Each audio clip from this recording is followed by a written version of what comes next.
Judith, thuoleni mari. Sani gima neno katimore e ODM ng'et ni mae chama maduong' ma bende ang'eni oduong' moyo kata chama mantiere ni ok rach niwach kanyo be kuma nachake kapok adhi e DAPK. Gima duong' ma ji laro kar kae en bedo gi power. Ng'ato dwani mondo ane mabed gi teko. Ineno ka joyudhe dhawo gi koni, youth at heart bende nigi kocha, and then wantiere bende gi nyar Raila bende nitiere gi koni. At the end of the day, wadhawo gigi te to time mwasudo. Sani wachati ni youth ok mi opportunity. Wantiere gi youth ma bende very vocal and very vibrant. ODM nigi opportunity mar support youth gi ama marwa ok support youth gi. For so many years, wasebedo kwa yuak ni wantiere gi 70% of youth, of which the youth manyalo vote and more than 50% of youth. Mango youth ma gin above 18. To always watch at ni waonge gi young mind in this political setup, waonge gi young mind mamnyalo bedo party leaders, waonge gi young mind minyalo mi positions madongo, waonge gi young mind wan gi young minds matin kar kae e ODM. To ODM ma dhi nyisowa ka adieri wanyalo support young minds gi. Cause ka waneno young minds so bende wachako wacha tini young minds gi okoromo.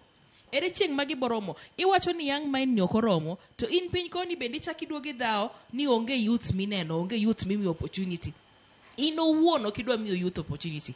Nyoro waneno ka youth mang'eny gibedo gimiyo pressure meeting. Imiyo pressure meeting ne wachigo youth wadu mabendi duogi kendi chaki dwa chatini bede kaka in youth imbedi dwaro opportunity. Achiel kuom ginen Solomon. Koro ine dhao youth wadu. Kamine ni dhao youth igoyo youth wadu ni kami bede ni in bende wacho ni dwaro opportunity matine ni in bende ka udhi miyo opportunity kendo youth moro kendo dhi chako goyi. Cause at the end of the day wawe wondre ni wang'eyo gimoro amora. Wakia to wapuonjre ng'eyo. Koro kakineno kaka ODM kakineno gidhawo mos ni. Kara at the end of the day virtues mar leader. Ukiona your leadership me a lot of conflict kako. At the end of the day we need the unity. Unity mwadwaro no. Uburu kaka wise man. Onego bedni obedo piny to ng'iyo niya ere unity mwabokelo e ODM kar kae. Ere unity mwabokelo mondo yorowere gi bende oyudo opportunity. Kata iwinjo kowacho kar kae ni wabe onego bedni wan gi pokwa kaka Joluo, onego bedni wan gi pokwa kar Raila mondo mi noyud pok gidong nokawe mokete jela ka en youth. No yudo opportunity as a youth moketo nyaka party ne. As a youth. Kawa dugo kar kae wawayo ni no Babu Owino bende temo kao the footsteps mnanoneno ka nosetimore ndalo yudhe machon kande ka. To wan wachung kendo wawachati ni Babu Owino ok nyal bedo youth. Ineno.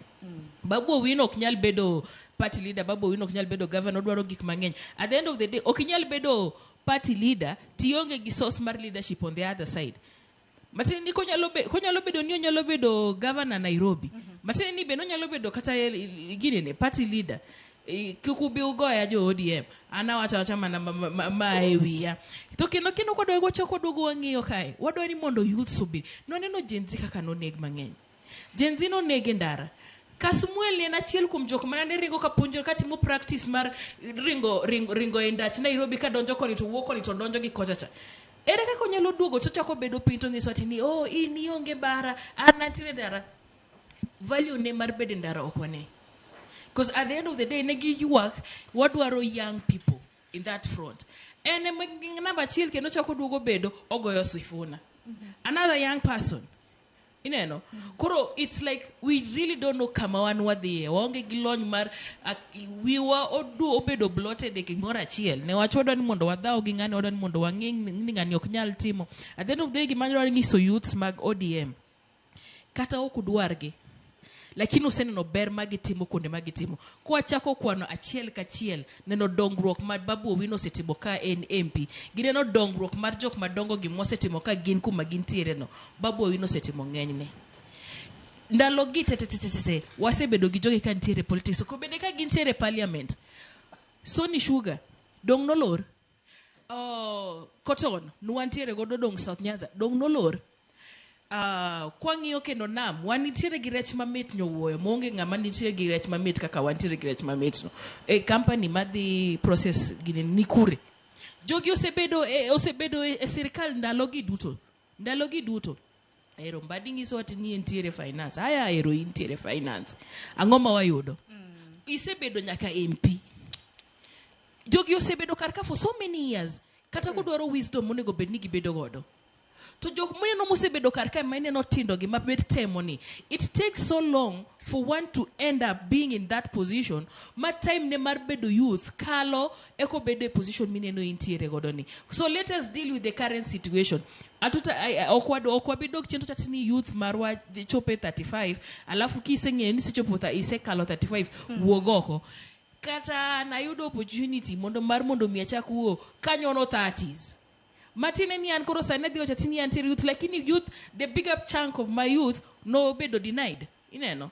Koro, this is the thing that let us see ngat mongeyo tich. Muneno tije maber chandecha. Matino, let us support him. Wawe keto lony mang'eny mani, inikia ngani dwaro gimora mora, enotin, waketo wise man. At the end of the